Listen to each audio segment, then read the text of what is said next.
1900s ಜಗ್ಗು ಮಾರ್ವಾಡಿ ಅವರು ರಾಜಸ್ಥಾನ ಬಿಟ್ಟು ಬೆಳಗಾವಿಗೆ ಮೂವ್ ಆಗ್ತಾರೆ. ಒಂದು ಸಣ್ಣ ಸ್ವೀಟ್ ಶಾಪ್ ನ ಸ್ಟಾರ್ಟ್ ಮಾಡೋಣ ಅಂತ ಹೇಳಿ. ಬೆಳಗಾವಿಯಲ್ಲಿ ಜಗ್ಗು ಅವ್ರ ಶಾಪ್ ತುಂಬಾನೇ ಫೇಮಸ್ ಆಗುತ್ತೆ. ಅವರ ದಿನಚರಿ ಏನು ಅಂತಂದ್ರೆ ಬೆಳಗ್ಗೆ ಬಂದ್ಬಿಟ್ಟು ಅವ್ರ ಸ್ವೀಟ್ ಶಾಪ್ ಅಲ್ಲಿ ದೊಡ್ಡ ಪಾತ್ರೆಯಲ್ಲಿ ಹಾಲ್ನ ಕಾಯಕ್ಕಿಟ್ಟು ಅದರಿಂದ ಸ್ವೀಟ್ ಗಳನ್ನ ಪ್ರಿಪೇರ್ ಮಾಡೋದು. ಬಟ್ ಒಂದು ದಿವಸ ಅವ್ರ ಶಾಪಿಗೆ ತುಂಬಾ ಜನ ಬಂದಿದ್ರಿಂದ ಜಗ್ಗು ಅವರು ಹಾಲ್ನ ಕಾಯಕ್ಕಿಟ್ಟು ಆ ಕಸ್ಟಮರ್ಸ್ ನ ಅಟೆಂಡ್ ಮಾಡಕ್ ಹೋಗ್ತಾರೆ. ಕೆಲವು ಗಂಟೆಗಳ ನಂತರ ಜಗ್ಗು ಅವರು ಹಾಲ್ನ ಕುದಿಯಕ್ಕಿಟ್ಟಿರೋದನ್ನ ನೆನೆಸ್ಕೊಂಡು ಹಾಲ್ನ ನೋಡಕ್ ಹೋದಾಗ ಹಾಲು ಓವರ್ ಆಗಿ ಕುದ್ಬಿಟ್ಟು ಗಟ್ಟಿಯಾಗಿರುತ್ತೆ ಮತ್ತೆ ಕಂದು ಬಣ್ಣಕ್ಕೆ ಟರ್ನ್ ಆಗಿರುತ್ತೆ. ಅದನ್ನ ನೋಡಿದ ತಕ್ಷಣ ಅವ್ರಿಗೆ ತುಂಬಾ ಬೇಜಾರಾಗುತ್ತೆ.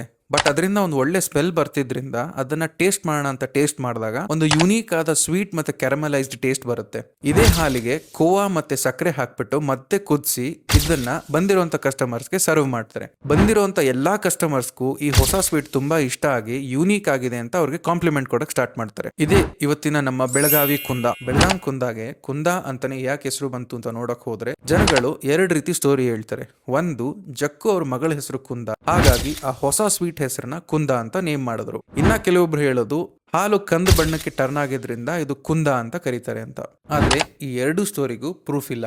ನಿಮಗೇನಾದ್ರೂ ಕುಂದ ಅನ್ನೋ ಹೆಸರು ಹೇಗ್ ಬಂತು ಅಂತ ಗೊತ್ತಿದ್ರೆ ಕಮೆಂಟ್ ಮಾಡಿ ತಿಳಿಸಿ. Thanks for watching. Next episode ಅಲ್ಲಿ ಸಿಗ್ತೀನಿ.